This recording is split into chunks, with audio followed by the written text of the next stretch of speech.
The Open Window.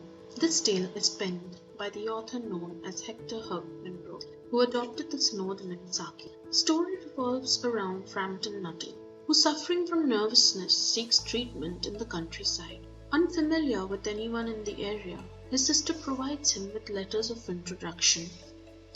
These letters, a customary practice of the time, was a means of facilitating social connections and introductions in unfamiliar places.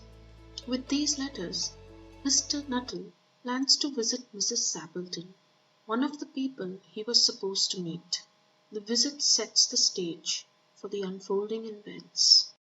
Alright everyone, buckle up for a fascinating journey into the world of The Open Window by Hector Hugh Munro, also known as Saki. Imagine a picturesque countryside. The rolling hills and meadows create a serene backdrop. In the idyllic setting, we find ourselves drawn into a quaint home where an unexpected encounter is about to unfold. Our central character, Mr. Nuttel, is paying a visit to his tranquil place, seeking a bit of rest and recovery. He's been advised to take it easy for his nerves, and what better place to do so than in the heart of the countryside. As Mr. Nuttel steps into the house, he is greeted by a young girl named Vera, who proves to be our storyteller. Now this is where it gets interesting, as Vera begins to share tales about the family and the peculiar open window in the house. The atmosphere takes an unexpected turn. The seemingly calm setting starts to brim with intrigue, setting the stage for a story that blends the ordinary with the extraordinary. So, as we immerse ourselves in the unfolding narrative, pay attention to the details, save the charm of the countryside, and keep an eye on that open window. It might just be the key to unraveling the mystery that lies ahead in the story.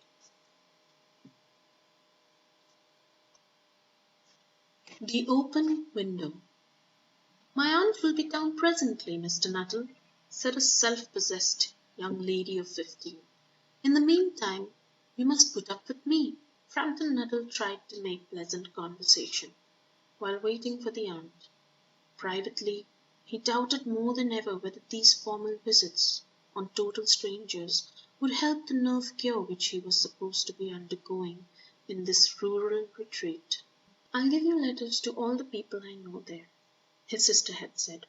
Otherwise, you'll bury yourself and not speak to a soul, and your nerves will be worse than ever from moping. Do you know many people around here? Asked the niece.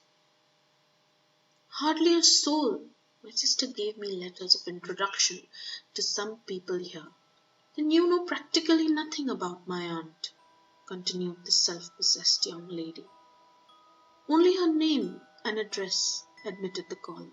Her great tragedy happened just 3 years ago, said the child. Her tragedy?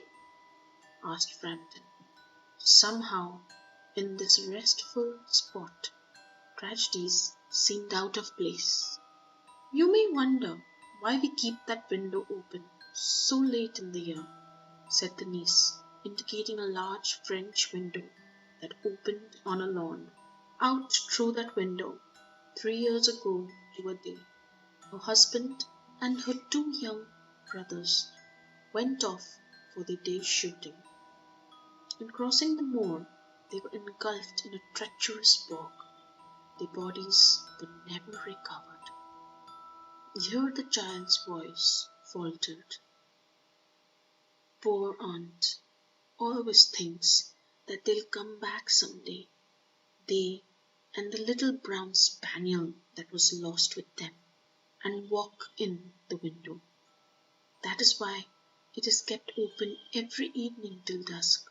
She has often told me how they went out, her husband with his white waterproof coat over his arm. You know, sometimes on still evenings like this, I get a creepy feeling that they will all walk in through that window. She broke off with a shudder. It was a relief to Frampton when the aunt bustled into the room with a whirl of apologies for keeping him waiting. "I hope you don't mind the open window," she said. "My husband and brothers will be home directly from shooting, and they always come in this way." She rattled on cheerfully about the prospects of duck shooting in the winter. Frampton made a desperate effort to turn the talk to a less ghastly topic, conscious that his hostess was giving him only a fragment of her attention, and that her eyes were constantly straying past him to the open window. It was certainly an unfortunate coincidence that he should have paid his visit to this on this tragic anniversary. The doctors ordered me complete rest from mental excitement and physical exercise, announced Frampton, who imagined that everyone, even a complete stranger, was interested in his illness. "Oh," said Miss Sappleton vaguely. Then she suddenly brightened into attention, but not to what Frampton was saying.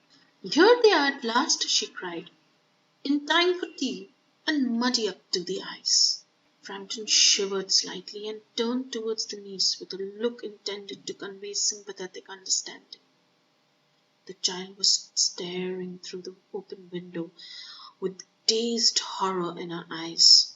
Frampton swung round and looked in the same direction. In the deepening twilight, three figures were walking noisily across the lawn, a tired brown spaniel close at their heels. They all carried guns, and one had a white coat over his shoulders. Frampton grabbed his stick. The Holdo and gravel drive were dimly noted stages in his headlong retreat.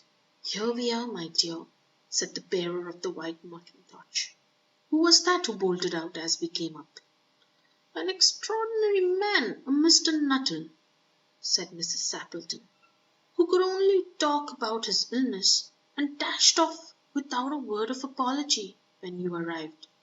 One would think he had seen a ghost." "I expect it was the spaniel," said the niece calmly. "He told me he had a horror of dogs. He was once hunted into a cemetery on the banks of the Ganges by a pack of stray dogs, and had to spend the night in a newly dug grave with the creature snarling and foaming above him. Enough to make anyone lose his nerve."